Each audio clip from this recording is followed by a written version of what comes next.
வணக்கங்க. நாளைக்கு வந்துட்டு வாக்குப்பதிவு நடக்க போகுது. 2 நாளாக பணம் ஃபுல்லாக டிஎம்கே, ஏடிஎம்கே எல்லாம் பணம் கொடுத்துட்ருக்காங்க வாக்காளர்களுக்கு.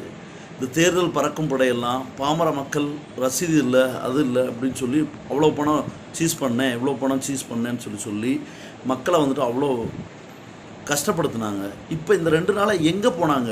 ஒவ்வொரு முறையும் தேர்தல் நடத்தும் அலுவலருக்கு சொல்கிறோம், எம்எல்ஏ அந்த அப்சர்வர்னு ஒரு ஐஏஎஸ் ஆஃபீஸர் வந்திருக்காரு, அவருக்கு ஃபோன் பண்ணி சொல்கிறோம், ஒன்றுமே பண்ண மாட்டேங்கிறாங்க.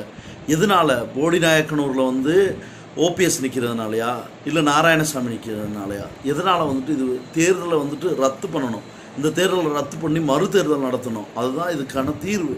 ஏன்னா தெருவாக நின்றுட்டு அவ்வளோ பேர் கூட்டமாக நிற்கிறாங்க, பணம் கொடுக்குறாங்க, கண்ணு முன்னாடி அநியாயம் நடக்குதுங்க.